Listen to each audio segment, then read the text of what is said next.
Okay, thanks. It's the last session of the morning. I'm sure you're kind of getting ready for lunch. Your tummies are maybe grumbling. So we'll keep it focused, and hopefully some of this will resonate. I was asked to present on the relationship in professional education, and Morris and I had a conversation maybe about a month ago, and I've been working on it since then. And as ever, there's probably more I could talk about rather than less. So I'm going to try and focus in on mostly macro issues and a few mostly micro issues and a few macro issues, and I'll explain what I mean with that. But I'll start with the conference aim, and I'll link to what I hope we can accomplish in the next 45 minutes. The conference aim is, in part, to commence a dialogue in pursuit of synergies and unified practice with recognition of the centrality of relationship as the core of all of our work. So how does what we're going to do in the next 45 minutes link in with that? I want to explore the role and process of professional education in supporting the central core of relationship, linking the language to above, in our work with children, young people, their families, and each other. And so to do that, I'm going to cover a little bit of ground. I'm going to tell you about a study that I'm currently involved in. I hadn't really planned to talk about this study, but actually the findings of this study speak directly to the topic, and so it fits very nicely. I'm also then going to kind of spend some time exploring how we teach relationship, because I think that for me is the central question in grappling with preparing for today. And then I'm going to offer some implications for pedagogical practice. And by pedagogical practice for this session, I'm talking about the pedagogy of professional education and training, rather than social pedagogy of supporting the development of people in their life spaces. But before I get to the study, which is the first part of the structure, I want to step back and say, well, who are we? And I had to think about that, like, who are the we that we're talking about?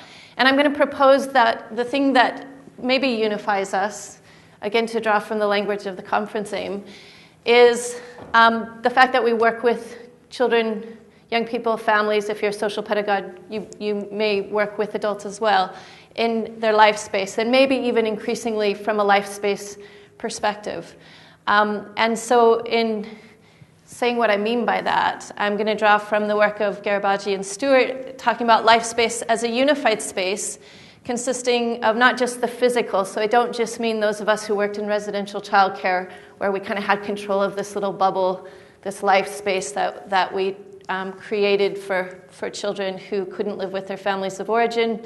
But actually it has a mental, virtual, and relational dimensions in which the life of the child, young person, or family unfolds. And if you're not familiar with their work, I highly recommend it. All of the references are in the back of the PowerPoint. I'm happy to make this available. And they did write an article for us for the Scottish Journal of Residential Childcare. It's freely available electronically. So highly recommend their work. So we who work with people in their life spaces. So I'm going to tell you about threshold concepts for a couple of minutes, and it's going to feel a bit like pinball, but I promise I'll signpost and keep the threads connected. So in any sort of professional education, there are core concepts that need to be taught, and there isn't always consensus about what those core concepts should be. And we're experiencing that in Scotland, where it's been decided that a certain level of qualification is going to be required for people to register in order to work with children and young people and keep their registration. And yet there's debate about what should go into that. And I would say there's even something more important than core concepts, and that is threshold concepts. And they are a type of core concept. But actually, they go beyond just kind of the building blocks of what you got to learn in order to be a good economist or a good mathematician or a good child and youth care worker, because they open up a whole new way of thinking that was previously inaccessible before you started to get your head around the concept. And they can be thought of as a portal or a threshold through which you go through to another level, not just of understanding, but I would suggest of being, especially in our field. So there's 5 characteristics at least. 2 more have kind of been kicked about. But to keep it simple, there's 5 characteristics identified in relation to threshold concepts. They're transformative, and this is the most important. When you really get a threshold concept, it transforms how you are and how you think. It's irreversible. Once you really get it, you can't unlearn it. You can't forget it. They're integrative. They help you understand other aspects of your discipline or of your field in ways that you weren't able to do before you got your head around this concept. They're bounded in that they help to define the scope or boundaries of a subject area. And they're troublesome. They're sometimes hard to get. They can be counterintuitive.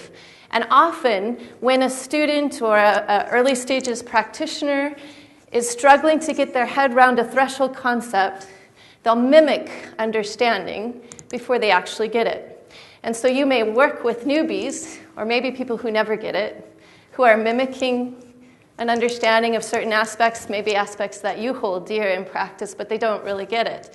And so I was really interested in this as a way of understanding how we can inform the development of curricula. I'm making noise with that, aren't I? Sorry. The development of curricula that will actually make a difference for those people who are out there in direct practice, and especially for those people in receipt of their direct practice in terms of their care experiences and in terms of the improvement of their life chances. And so we decided to do a study. I think I have one more slide telling you about threshold concepts. Yeah, so when you start getting your head around the threshold concept, you go from very basic compartmentalized understanding to something that's more foundational, coherent, acquisition of new. So once you start to get some threshold concepts, acquiring new knowledge becomes easier and more integrative. And people experience not just an extension of language and discourse. Mark talked a lot in the previous session about discourse, but also people have a shift in their identity and their whole worldview. So this may be recognizable to you if you've been through some thresholds of your own in terms of your education and practice. So there's substantial empirical evidence about threshold concepts in higher education, drawn from over 80 disciplines or subject contexts, but it hasn't ever been applied to child and youth care, residential child care, social pedagogy. It's just beginning to be applied to social work. And so we thought it would hold potential in shifting discourses about residential child care in ways that are helpful to that. Where's the back button? Sorry. There we go. So we got a little pot of money from the Higher Education Association, and we decided, and it's just a scoping study, but we decided to look at whether or not there are these threshold concepts in residential child care, child and youth care. Because it's such a small study, we didn't bring into our sample social pedagogues, although I think the next level of study we would really like to include social pedagogy as well in the study. So we had focus groups of so-called expert educators. These are people who educate in child and youth care or residential child care or therapeutic child care, as well as are well-published in terms of contributing to the development of theory, the development of evidence, and the development of practice. We then had focus groups with what we called student practitioners. These are people who are newly graduated, so they've recently been through a course, at least within the last couple of years, and they're out there in practice. Or they're at the later stages of their education, but they've already been in practice. Some courses are for people already in practice. Other courses, you do the course first before you get into practice. So they had to have a fair bit of their education, if not completed it, and a dedicated education, either in residential child care or child and youth care, but also have at least started into practice, trying to apply their learning to their practice. We are just now starting on the individual follow-up interviews with a subset of the student practitioner focus group participants. And we'll be doing traditional dissemination, meaning we'll write some articles and we'll write a report, but we're also going to create an online learning object for the learning zone based on the findings, a handbook, and we'll put on a free webinar to try to make the findings available as widely as possible and as usefully as possible. So I'm going to be brief about the preliminary findings. I'm going to start connecting them now to what should this tell us about relationship in professional education. Well, we used an online platform for the focus group so that we could include people from North America as well as from the United Kingdom. And it was a really small pot of money. I would have much preferred to have a much bigger study and include people from further abroad as well, or from mainland Europe, and hopefully we'll do that soon. But already with such a small study, I was sitting there like simultaneously fascinated and going, God, this is great, and going, what am I going to do with this data? And it's going to be like herding cats. And I really love cats, but I don't want to herd them, you know? And people were thinking so expansively and bringing in all different kinds of things. And identifying and clearly demarcating threshold concepts is going to be like herding cats, as I've put there. The other thing is, and we have one of the founding theorists of threshold concept theory on our steering group, thank goodness. And he said in one of our steering group meetings, he said, you know, we're shifting our thinking away from just threshold concept to threshold area of practice or threshold area of learning. And I think for our field, I think that's really helpful. And I think I would have pushed it in that direction anyway, but with a lot less confidence than, I think I need to move this down, than with a lot less confidence than I'm going to now that I kind of have permission from like a key figure in that actually it's a threshold area of practice or a threshold area of learning, and probably in our field again, they're both combined. But when we started doing the focus groups with the student practitioners, it was far less exploratory, far less covering, because they were in such early stages and they were less confident about that process.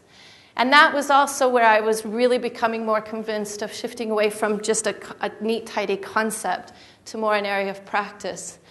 But both sets of focus groups had the top two most dominant themes. And it probably doesn't come as a surprise, but there was still something quite exciting about having that confirmed, which is relationship and self. And actually, separating out the two is going to be impossible anyway. But sometimes in creating spaces for people to learn and develop, you need to try and organize things. And so we have this tension.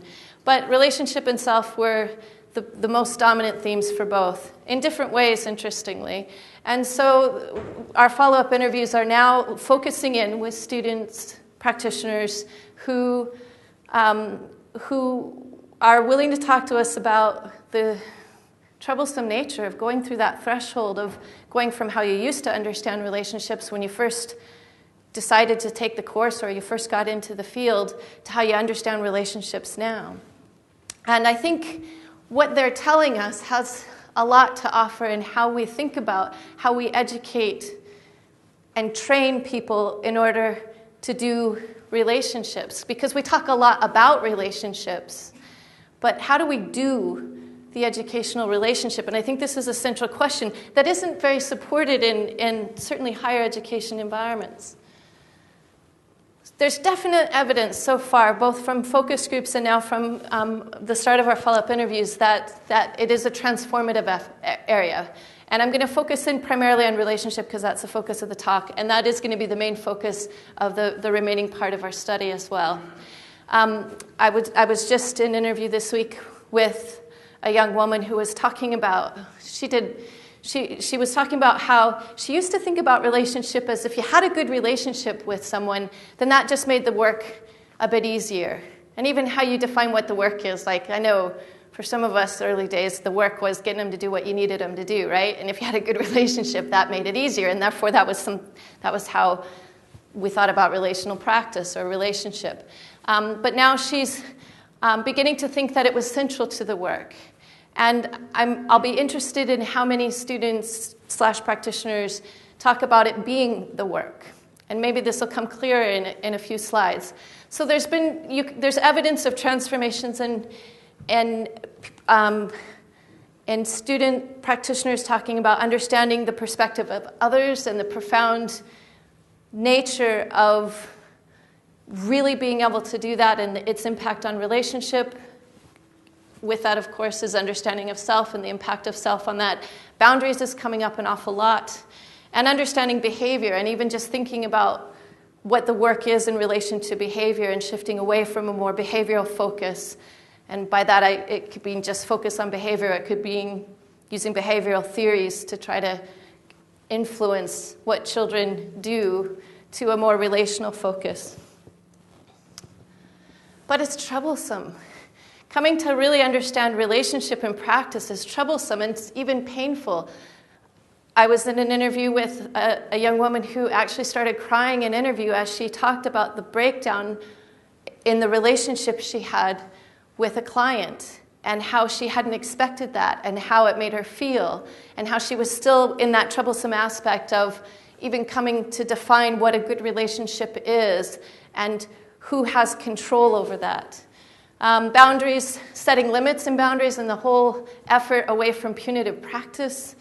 The everyday nature of the work, and boy, this came up a lot with the expert educators especially, but you could kind of hear it sometimes in the tentative nature of what our student practitioners were saying, is that actually the power in what we do often comes in the minute stuff that we do, the minutiae, right?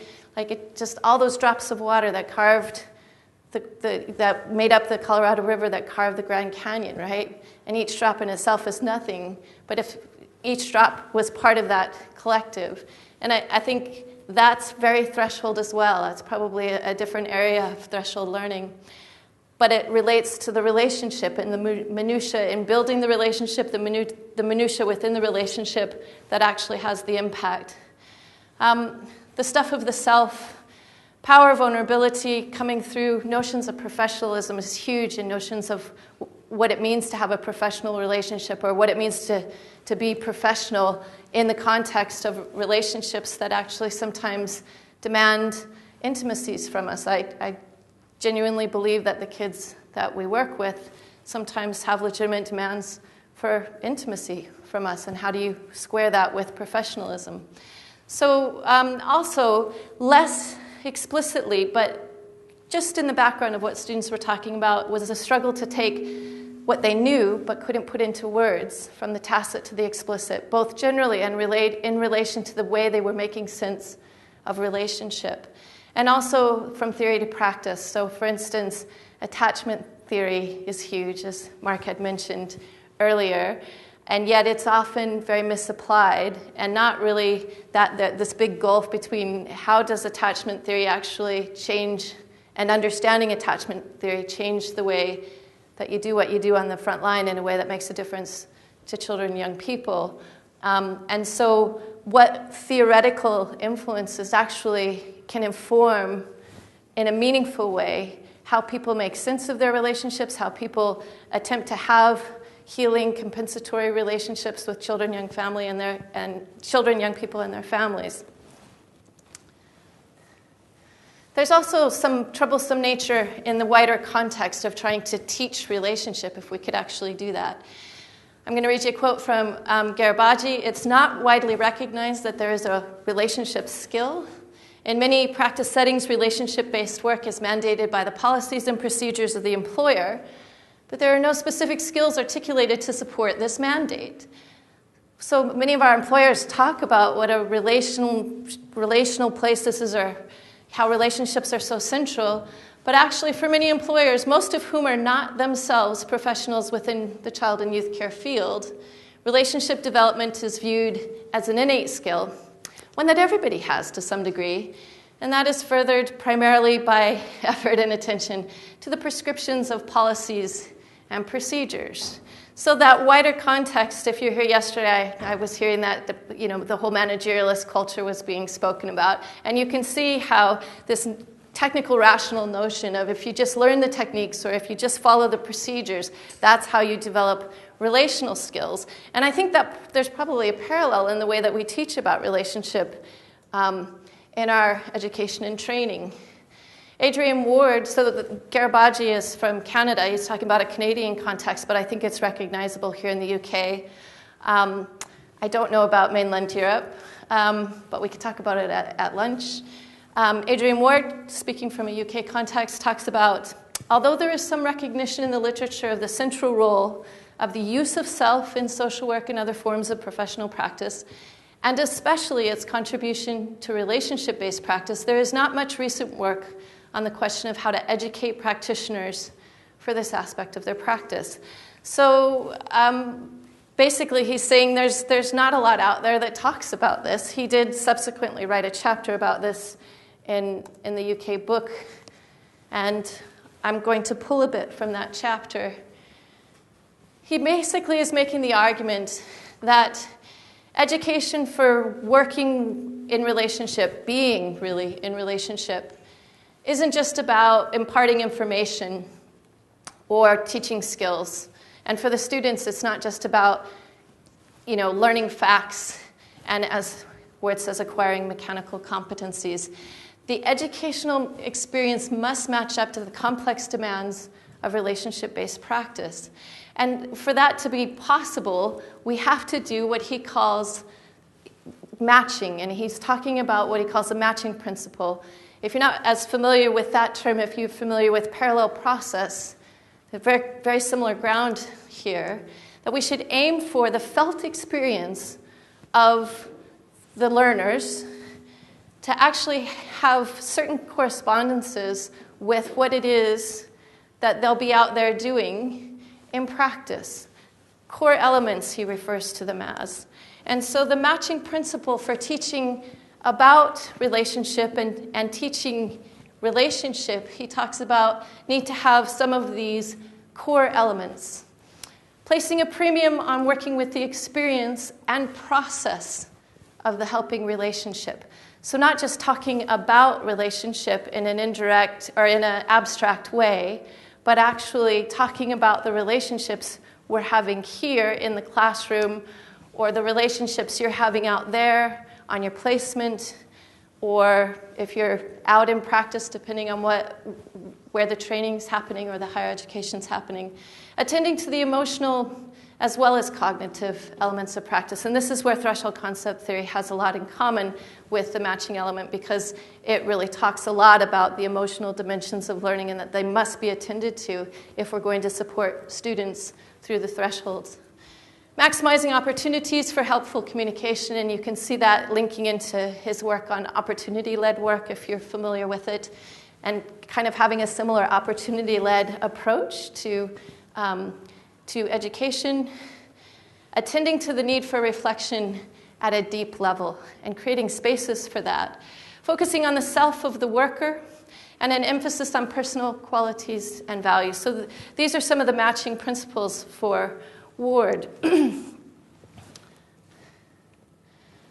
So when we're talking about relationship and relational practice, I need to step back and say, well, what do we mean by this? And I'm going to kind of shift and maybe be a bit more outward-facing. So the focus of the last several slides is about the experience of the student and the person responsible for facilitating that learning, kind of in a classroom or some other training environment. Now I want to look outward in terms of this question about who are we, and how is some sort of notion of unity amongst us, how can that contribute to the way we think about education? And I want to start just by thinking about the way that relationship is thought about in different traditions, and looking at the differences and the similarities and how that might help inform how we go forward in trying to support and equip people newly entering the field to be able to have the kind of relationships that we know make a difference in the lives of children and young people. So I'm just going to offer you a few. Therapeutic communities, they have a sense of an awareness of how complex it is for children to make new relationships, and therefore how complex it is for the adults who make themselves available for such relationships. And the crucial part of the care task is to provide young people with the opportunities to really experience relationship in a different way than all the damaging ways that they may have before they came to that environment. Relationships that challenge, but also within which children can feel lovable, creative, worthwhile, and within which they can make sense of current and previous experiences.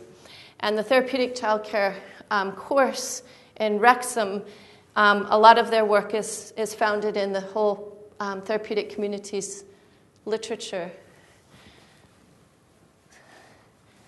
Risch talks about the history of the way we thought about relationship from a social work perspective, and that actually these early models were criticized for pathologizing service users, individualizing problems, and positioning the professional as the expert. And we know that's part of the history.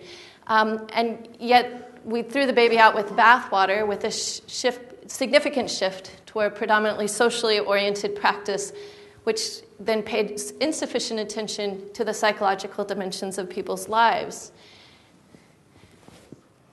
We'll come back to then what's come since then and the efforts to revive that.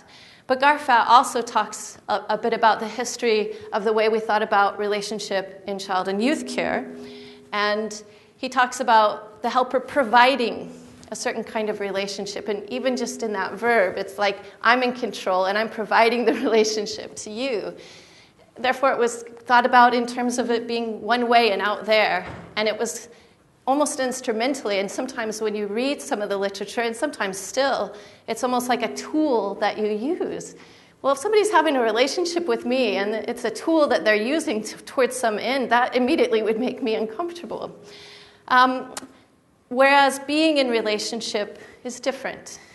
It's different from having one, and this recognition of mutuality and the co-creation of that relationship in what he talks about, the space in between. Back to relationship-based practice from a social work perspective. It's characterized by the understandings that human behaviors and professional relationships are integral, they are core, and that people are not simply rational beings. We have other dimensions that inform our behavior and the way that we experience one another, affective, both the conscious and unconscious, that not only complicate things, but they also enrich it. We wouldn't want to get rid of that. Internal and external worlds are inseparable, therefore psychosocial responses are necessary. And relationship-based practice still characterized that each encounter, each individual is unique, and therefore trying to pin down best practice in this field is very difficult. Collaborative relationship is the means through which interventions are channeled, requiring particular emphasis on the use of self. So again, much in common with other approaches in terms of therapeutic communities and CYC. And respect for individuals involves inclusive and empowering practice. Slightly different language, some similarities and some differences. And again, shifting back to a CYC focus, because I've been intrigued for a long time about, is relationship-based practice and relational practice the same thing, but they come from different traditions, and so the language is different, or are they different? And Garfat would argue they're different. While focusing on the aspects of relationship substantiates the claim that one is using a relationship-based approach, it is my contention that the terms relational approach and relational practice refer to something different, deeper, and more complex. Relational practice involves a focus on the relationship while recognizing and respecting the characteristics of the individual involved in that relationship. Relational work, in contrast, attends to the relationship itself.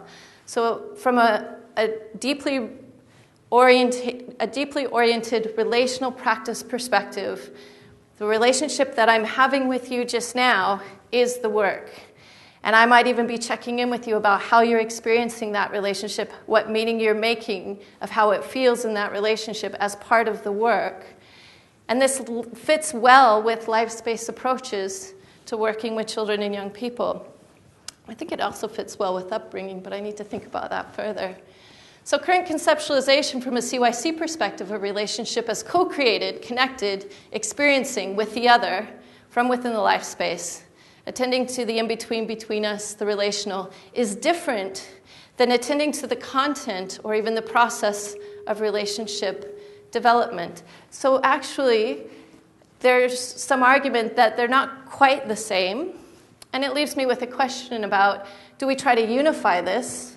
Or is it appropriate that there are different subtleties in how we think about relationship depending on what your role is and what you're tradition is that you come from. And I don't have answers for that, but we could talk about it over lunch. So implications for pedagogical practice. The use of self of the educator. And the expert educators in the focus group talked a lot about use of self of the student and what a troublesome area of learning and practice that is. I would argue that it's just as troublesome area of learning and practice for us educators. And there's less of an expectation that we actually work from this perspective and use this. I think there are those of us out there who are committed to this, but sometimes it feels like we're the exception.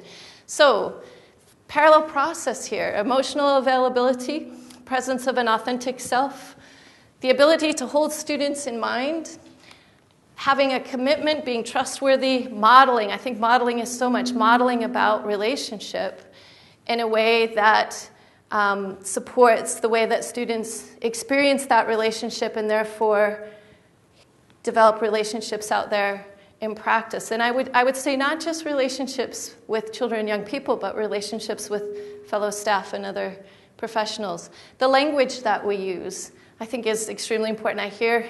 I was listening to somebody last night talking about the language that was used in a place she was out consulting at. And I sometimes think about the language we use either in the classroom or about what happens in the classroom. And even playfulness. How do we think about the role of play and playfulness in the educational or training setting? And I guess it's something, just that slide up is the work of relationship and how much more time it takes to approach things from either a relationship-based or a relational perspective. And that certainly doesn't get reflected in my workload allocation at my university, and I doubt it is reflected anywhere else. And I would add to that sometimes the hard work of relationships. So it takes extra time when things are going well, but when things don't go well, how quickly we think a student is being a pain in the backside, or we become dismissive, rather than actually seeing that as part of the curriculum. Just like we would want a practitioner to see some sort of relational conflict, to be part of we wouldn't maybe call it curriculum, but part of the process of learning how to do relationship. I don't know how often, and I'll put my hand up, myself included, that when things get difficult with a student, that I think of, relationship, and relish it. Actually, I'm like, one more thing, and I don't have time to deal with it. Why are they doing this? But I think we should challenge ourselves, if we're truly committed to a relational perspective, that we create the kind of relational spaces with our students that mirror the same thing in appropriate ways. It's not identical, it's just parallel. Further implications for pedagogical practice. That article that I mentioned from Adrian Wardy talks about classrooms as holding environments and containment in the classrooms, and I could go off on another 2 hours talking about containment because it's one of my favorite subjects in the whole world, but I'm not gonna. But he talks about classrooms as holding environments, and part of that is the kind of relationships we have with children and with our students also being containing. And by containing, I just mean the kind of relationships that people feel safe in, that enables them to actually manage some of the troublesome nature of learning and education, such that the whole thing is more manageable. But if you take that from the individual relationships with students to the whole classroom or training environment, and again, you could see the parallels to what it is we want our practitioners to do, right? So attending to the needs of the group and to the needs of the individual, and the balancing between all of that. I would add to that, I was thinking about it in terms of considering the opportunities for the development of peer relationships. We were better at that back in Colorado when I was in practice there than we were in Scotland. In fact, peer relationships were really threatening to us in the places that I worked in Scotland. But actually considering the networking, we had to talk about networking last night as well, but considering the networking opportunities that students can have if we foster environments where it's safe for them to really connect in ways that enhance their personal fortitude, their understanding of what they're doing, their energy and enthusiasm, all that kind of stuff. And so it's not just me having relationships with students, it's fostering the kind of environment and processes where students have mutually beneficial relationships with one another, co-creating safety and challenge so that there's a good balance of both in the setting, sharing expertise, and really handing that over. So again, it's a co-created space. I don't come with all the answers and in control of the whole agenda. At the same time, I was thinking about Mark's point about intergenerational related to rearing. I do have different responsibilities than the students in the classroom. I do have to mark their papers at the end of the day. I do sometimes have to fail students. It's a horrendous part of the job, but to pretend like it's all equal and we're just doing, isn't. So it's another parallel, because out there in practice, the adults have more power. And in some respects, they should. But they should also mitigate against misuse of power or the unnecessary inversions of power. And I think similarly, we need to model that and work with that in our classrooms. Containing anxiety, making the whole classroom where feelings are made more manageable. There are structures and processes that are predictable that help make things more manageable. And then this whole epistemological containment. And I think that's big in education. And by that I mean creating spaces where people can really make sense of the troublesome area of the thresholds they're trying to get through. People can really make sense of the contentious stuff, the scary stuff that's going on back in practice or that they're about to go out and encounter. And also creating spaces, and actually that could fall under making sense, bringing the tacit to the explicit.